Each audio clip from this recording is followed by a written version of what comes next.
ओम नमः शिवाय, हर हर महादेव। ओम नमः शिवाय भक्तों, हर हर महादेव। आज जानकारी लेकर आए हैं बहुत ही खास, बहुत ही विशेष शिवरात्रि के बारे में कि महाशिवरात्रि को किस तरह से मनाएं और किस तरह से करें शंकर भगवान की पूजा। देवों के देव महादेव एक ऐसे भगवान हैं जिनकी भक्ति हर कोई करना चाहता है, चाहे वे इंसान हो, राक्षस हो, भूत प्रेत, कोई भी हो। यह देवता इतने सरल हैं कि मात्र एक लोटा जल चढ़ाने से ही खुश हो जाते हैं। यहाँ तक कि पशु पक्षी, पाताल लोकवासी, बैकुंठवासी, कोई भी हो, शिव की पूजा अर्चना करना चाहता है, क्योंकि शिव भगवान ही एकमात्र ऐसे भगवान हैं जो 84 ही प्रार्थना से खुश हो जाते हैं, प्रसन्न हो जाते हैं और अपना आशीर्वाद बनाते हैं। शिव की भक्ति हर जगह हुई है। जब तक दुनिया कायम है तब तक शिव की महिमा गाती जाती रहेगी। शिव पुराण कथा के अनुसार शिव ही ऐसे भगवान हैं जिनकी महिमा हमेशा गाई जाएगी, जो शीघ्र प्रसन्न होकर अपने भक्तों को मनचाहा वरदान देते हैं। वो सिर्फ अपने भक्तों का कल्याण ही नहीं करते, अपितु उन पर सदैव अपनी कृपा बनाए रखते हैं। वे ये नहीं देखते कि उनकी भक्ति करने वाला इंसान है या राक्षस, भूत प्रेत है या फिर कोई और योनि का जीव है। शिव को प्रसन्न करना सबसे आसान है। शिवलिंग की महिमा बताते हुए कहा गया है कि शिवलिंग में मात्र जल चढ़ाकर या बेलपत्र अर्पित कर कर शिव भगवान को प्रसन्न किया जा सकता है। इसके लिए कोई विशेष पूजा की विधि नहीं है।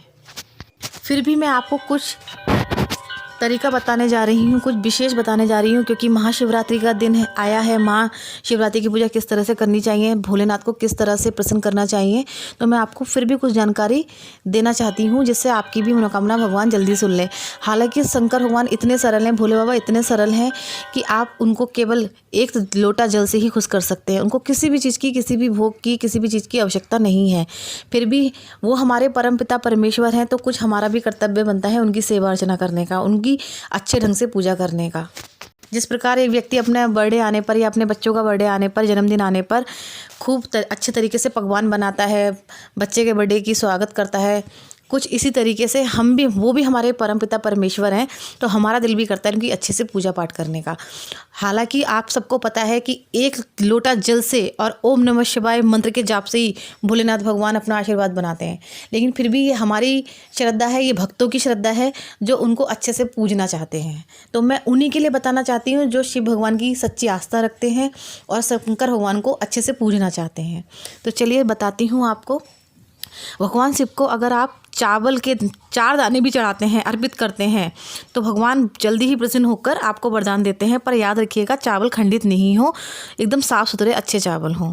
भोलेनाथ को एक कलश शीतल जलधारा भी प्रसन्न कर सकती है। यदि आप एक कलश में जल भर के भगवान को ओम नमः शिवाय का जप करते हुए उनके ऊपर अभिषेक करते हैं, तभी भी भगवान आपसे बहुत प्रसन्न होते हैं, बेहद प्रसन्न होते हैं। और इनको मनाने के लिए सबसे अच्छा उपाय मैं आपको बताती हूँ। बिल्व पत्र से भी आप मनचाहा वरदान पा सकते हैं।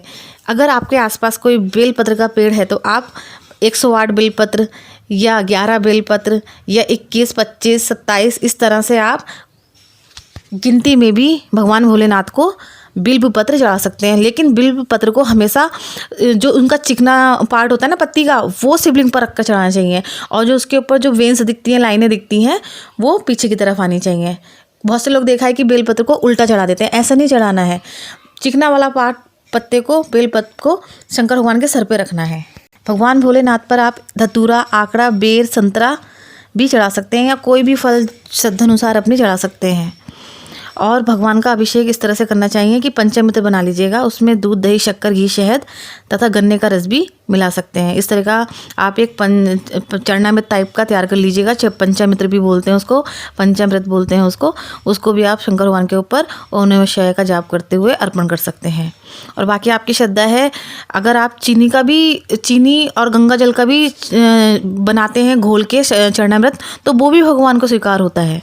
ये आपकी श्रद्धा है कि आप किस तरह से उनको पूजा पाठ करते हैं, क्योंकि भगवान हमेशा आपकी श्रद्धा भक्ति देखते हैं, ना कि आपने उन्हें क्या अर्पित करा है। शिव भगवान का मंत्र बताने जा रही हूँ, ओम नमः शिवाय।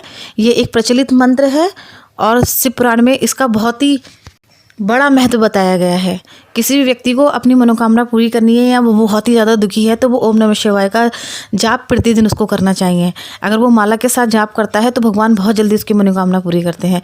शिव भगवान के साथ साथ आप माता पार्वती का भी मंत्र जप कर सकते हैं और उनका माता पार्वती का मंत्र ओम शिवाय नमः है। शंकर भगवान का ओम नमः शिवाय है और माता पार्वती का ओम शिवाय नमः है। अगर आप शंकर भगवान के साथ साथ माता पार्वती को भी मनाते हैं तो आपकी जितनी भी समस्या होती है वो जल्दी से जल्दी दूर होती है और माता पार्वती और भोलेनाथ बहुत जल्दी आप पर प्रसन्न होते हैं और आप पे कृपा दृष्टि डालने लगते हैं। इससे क्या होता है, आपके संपूर्ण पाप नष्ट हो जाते हैं अगर आप माता पार्वती का और शंकर भगवान का मंत्र साथ साथ जपते हैं तो। यही थी मेरी जानकारी शिवरात्रि के बारे में, भोलेनाथ को मनाने के बारे में और कुछ पूजा विधि भी मैंने बताई है। यदि आपको मेरी जानकारी अच्छी लगे तो कृपया कमेंट्स में ओम नमः शिवाय लिखना ना भूलें। ओम नमः शिवाय, हर हर महादेव। आपकी सभी मनोकामनाएं पूरी हो। मिलूंगी फिर कुछ नया लाऊंगी। मिलते हैं अगले वीडियो में। तब तक के लिए ओम नमः शिवाय, हर हर महादेव।